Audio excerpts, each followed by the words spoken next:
ओम विष्णवे नमः। एकादशी की व्रत कथा। अर्जुन ने प्रभु से पूछा, आप इस व्रत को सब व्रतों से श्रेष्ठ तथा पवित्र कहते हैं, इसमें क्या कारण है? भगवान ने कहा कि पहले सतयुग में मुर नामक एक महाभयंकर दैत्य था, जिसके भय से सभी देवता भयभीत थे। उसने इंद्र आदि देवताओं को जीतकर उन्हें उनके स्थान से भ्रष्ट कर दिया था। तब इंद्र ने महादेव जी से कहा कि हम लोग इस समय मुर दैत्य के अत्याचार से पीड़ित होकर मृत्यु लोक में अपना काल बिता रहे हैं और देवताओं की दशा तो कहीं नहीं जाती, सो कृपा करके इस दुख से छूटने का उपाय बताइए। श्री महादेव जी ने कहा कि देवों के राजा इंद्र, आप भगवान श्री विष्णु के पास जाइए। महादेव जी के वचन को सुनकर देवराज इंद्र देवताओं को साथ लेकर क्षीर सागर में जहां जगतपति जनार्दन सोए थे वहां गए। भगवान को सोए हुए देखकर इंद्र ने हाथ जोड़कर उनकी स्तुति की कि हे देवताओं के देव, हे देव पूजित, आपको नमस्कार है। दैत्यों के नाशक मधुसूदन, हे पुंडरीकाक्ष, आप हम लोगों की रक्षा करें। हे जगन्नाथ, दैत्यों से डरकर सब देवता मेरे साथ आपकी शरण में आए हैं, आप हम लोगों की रक्षा करें। आप इस जगत के मात स्वरूप हैं, आप पिता हैं, आप ही इस जगत के स्थिति करता, उत्पत्ति करता और संहार करता हैं।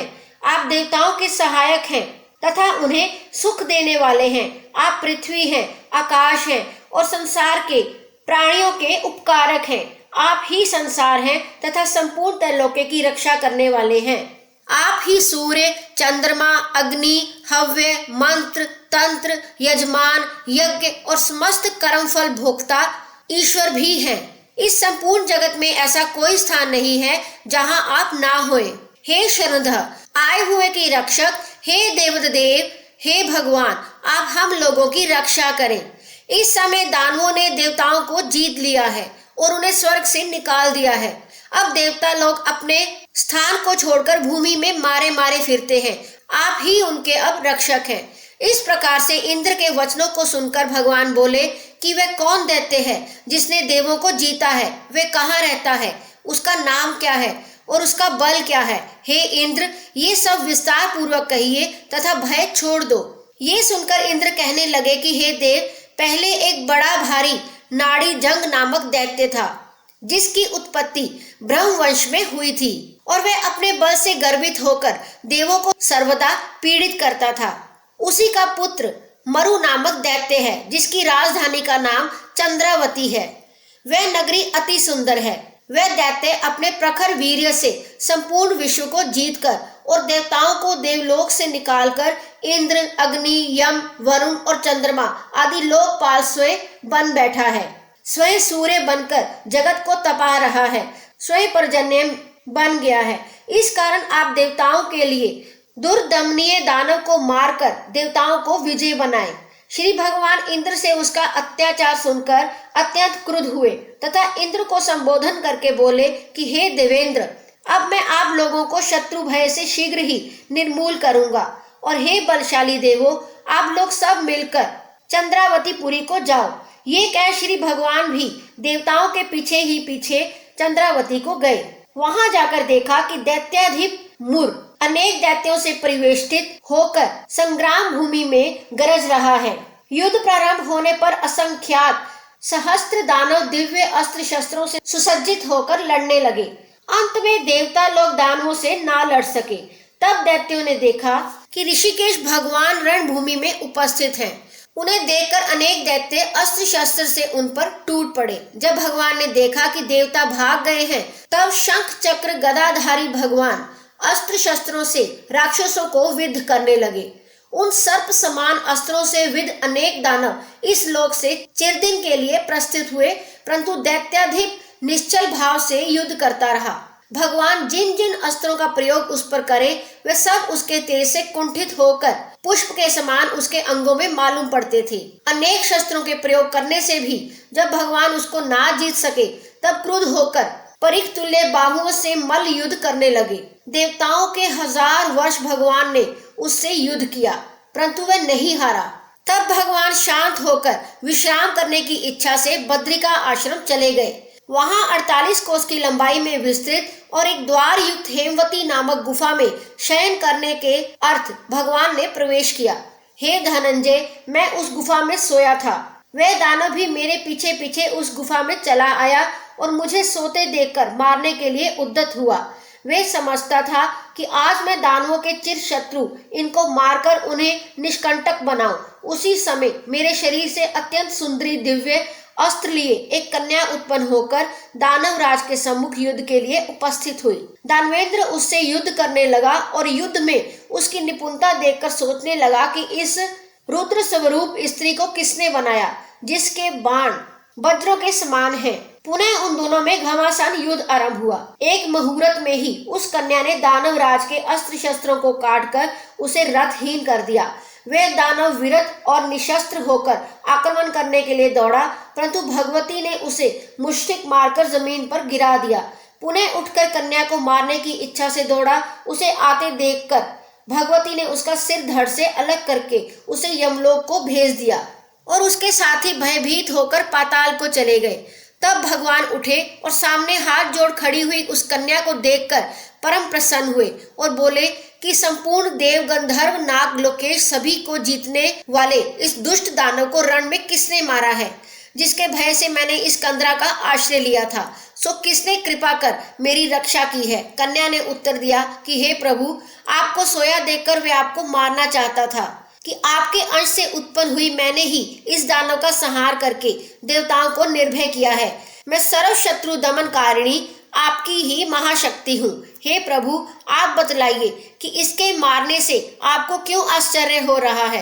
भगवान बोले कि हे निष्पाप, इस दानव को मारने से तुझ पर मैं अत्यंत प्रसन्न हूँ। इस समय सभी देवता अत्यंत हर्षित हो गए हैं और तीनों लोकों में इस समय आनंद छा रहा है। अतएव निसंकोच होकर तुम्हारी जो इच्छा हो सो वर मांगो। स्मरण रखो कि देवताओं को दुर्लभ वर भी तुम मांगोगी तो मैं तुम्हें दूंगा। कन्या बोली कि भगवान, यदि आप मुझ पर प्रसन्न हैं और यदि वर देना चाहते हैं तो मुझे वह वर दीजिए कि इस दिन यदि कोई उपवास करे तो मैं उसके पापों से उसे तारने में समर्थ हूँ और उपवास से जो पुण्य होता है उससे आधा रात्रि भोजन में होवे और उसका आधा पुण्य एक संध्या भोजन करने वालों को हो। जो मेरे दिन को जितेंद्रिय भक्ति युक्त होकर उपवास करे सो विष्णु धाम को प्राप्त होवे और अनेक कोटि वर्ष तक वह वहां अनंत सुख भोग करे। भगवान, यदि आप प्रसन्न हो तो यही वर दीजिए। ये सुनकर भगवान बोले, हे कल्याणी, जो तुम चाहती हो वह सत्य होवे। जो हमारे और आपके भक्त हैं उनकी कीर्ति जगत में प्रसिद्ध होगी तथा वे मेरे समीप वास करेंगे। हे मेरी उत्तम शक्ति, तुम एकादशी तिथि को उत्पन्न हुई हो और उस कारण तुम्हारा नाम भी एकादशी ही होगा। एकादशी उपवास करने वाले के संपूर्ण पापों को दूर कर मैं उन्हें उत्तम गति दूंगा। विशेषकर तृतीय, अष्टमी, चतुर्दशी, एकादशी ये तिथियां मुझे अत्यंत प्रिय हैं। हे पार्थ, सब तीर्थों से, सब दानों से, सब व्रतों से अधिक पुण्य एकादशी तिथि में है। विष्णु भगवान इतना वर देके वही अंतर्ध्यान हो गए और एकादशी तिथि भी वर पाकर परम संतुष्ट तथा हर्षित हुई। हे अर्जुन, जो मनुष्य एकादशी का व्रत करते हैं मैं उनके शत्रुओं को नाश करके अवश्य उत्तम पद देता हूँ। इस प्रकार एकादशी की उत्पत्ति हुई है। ये नित्य एकादशी व्रत सब पापों को नाश करने वाला है। सब पापों को दूर करने और सब प्रकार के मनोरथ सिद्ध करने के लिए ये एक तिथि प्रसिद्ध है। शुक्ल पक्ष की एकादशी अथवा कृष्ण पक्ष की एकादशी, इन दोनों में भेद करना उचित नहीं, दोनों समान हैं। जो एकादशी व्रत करते हैं वे उत्तम लोक को जाते हैं। वह पुरुष धन्य है जो विष्णु भगत हैं और एकादशी का महात्म्य जो सर्वदा श्रवण या पठन करते हैं उन्हें अश्वमेघ यज्ञ का फल प्राप्त होता है।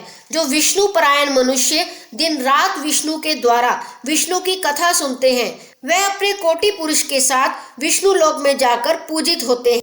जो एकादशी महात्म्य का चतुर्थांश भी श्रवण करता है उसके ब्रह्म हत्यादिक पाप छूट जाते हैं। विष्णु धर्म के समान दूसरा धर्म नहीं है और एकादशी व्रत के समान दूसरा व्रत नहीं है।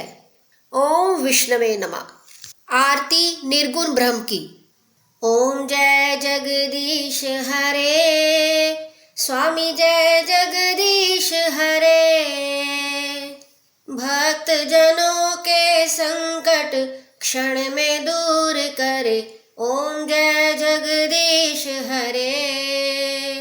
जो ध्यावे फल पावे, दुख बिन से मन का, सुख संपत्ति घर आवे, कष्ट मिटे तन का, ओम जय जगदीश हरे।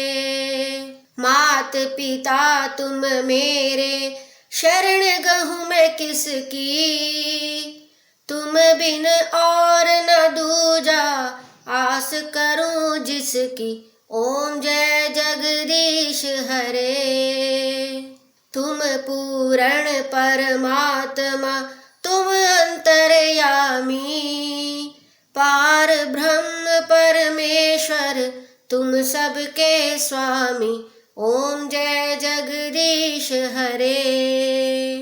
तुम करुणा के सागर, तुम पालन करता, मैं मूर्ख खल कामी, कृपा करो भरता, ओम जय जगदीश हरे।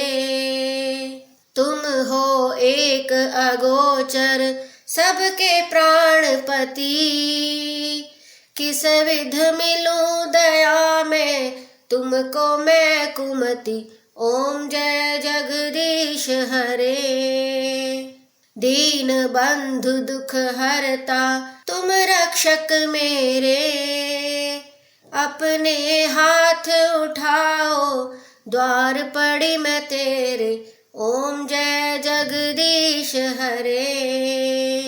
विषय विकार मिटाओ, पाप हरो देवा, श्रद्धा भक्ति बढ़ाओ, संतन की सेवा, ओम जय जगदीश हरे।